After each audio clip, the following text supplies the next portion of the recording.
Last video में हमने देखा था कि 1 वीक की प्रैक्टिस से लड़की के अंदर कॉन्फिडेंस और उसकी एनर्जी बढ़ गए थे और उसे लगा था कि अब सब लेकिन लड़की इस बात से बिल्कुल अनजान थी कि यह तूफान से पहले की शांति है। 3 वीक की शुरुआत में सब कुछ नॉर्मल लग रहा था, लड़की का रूटीन भी स्मूथली चल रहा था लेकिन 11 डे पर लड़की के सामने आया एक असली चैलेंज, कंसिस्टेंसी का चैलेंज। क्योंकि जब भी कोई अपनी आइडेंटिटी चेंज करने लगता है तो सबसे पहले रेजिस्ट करता है उसका सबकॉन्शियस माइंड। सबकॉन्शियस माइंड के लिए न्यू रियलिटी का मतलब होता है कंफर्ट जोन से बाहर निकल, और सबकॉन्शियस माइंड कभी भी कंफर्ट जोन को इजीली छोड़ना नहीं चाहता। इसीलिए उस दिन लड़की के सबकॉन्शियस माइंड ने भी एक्सक्यूजेस देना स्टार्ट कर दिया। आज मूड नहीं है, थक गई हूँ, रात को देर से सोई हूँ, सुबह जल्दी उठने की एनर्जी नहीं है, एक दिन प्रैक्टिस स्किप करने से कोई फर्क नहीं पड़े।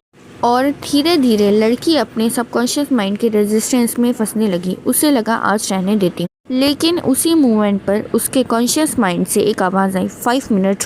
लड़की ने दोनों आवाज़ को कामली सुना। एक आवाज़ कह रही थी कि स्किप कर दो और दूसरी आवाज़ धीरे से कह रही थी कि सिर्फ 5 मिनट प्रैक्टिस करो। लड़की ने इस बार फाइट नहीं की, उसने बस सिर्फ खुद से इतना कहा, आज सिर्फ ज़्यादा नहीं, बस केवल 5 मिनट प्रैक्टिस करूँ। और यही 5 मिनट रूल उसकी लाइफ के लिए टर्निंग पॉइंट बन गया। लड़की ने फोर्स से नहीं बल्कि विजडम से अपने सबकॉन्शियस माइंड को हराया। सिर्फ 5 मिनट की प्रैक्टिस की और वहीं 5 मिनट धीरे धीरे उसकी हैबिट बनने लगी। उस दिन लड़की ने सिर्फ प्रैक्टिस ही नहीं बचाई, उस दिन लड़की को ये भी समझ में आया कि प्रॉब्लम टाइम या लेजीनेस नहीं है, बल्कि प्रॉब्लम है उसके पुराने पैटर्न्स। उसका सबकॉन्शियस माइंड सीधे मना नहीं कर रहा था, वो बस धीरे धीरे उसको पुराने वर्जन में खींच रहा था। और उस दिन लड़की को पहली बार ये फील हुआ क्लियरली कि उसकी असली बैटल दुनिया से नहीं बल्कि उसके खुद के पुराने वर्जन। लेकिन 2nd वीक में लड़की के सामने आया एक और चैलेंज, जो कि इस चैलेंज से भी ज़्यादा डेंजरस था। ये चैलेंज था सोशल डिस्ट्रैक्शन।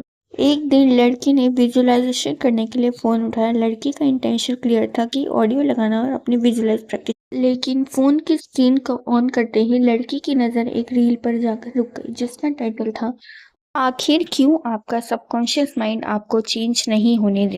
टॉपिक लड़की की जर्नी से ही रिलेटेड था, तो लड़की ने सोचा कि सिर्फ 2 मिनट की ही बात है, ये रील देख लेती हूँ, शायद कुछ यूज़फुल मिल जाए।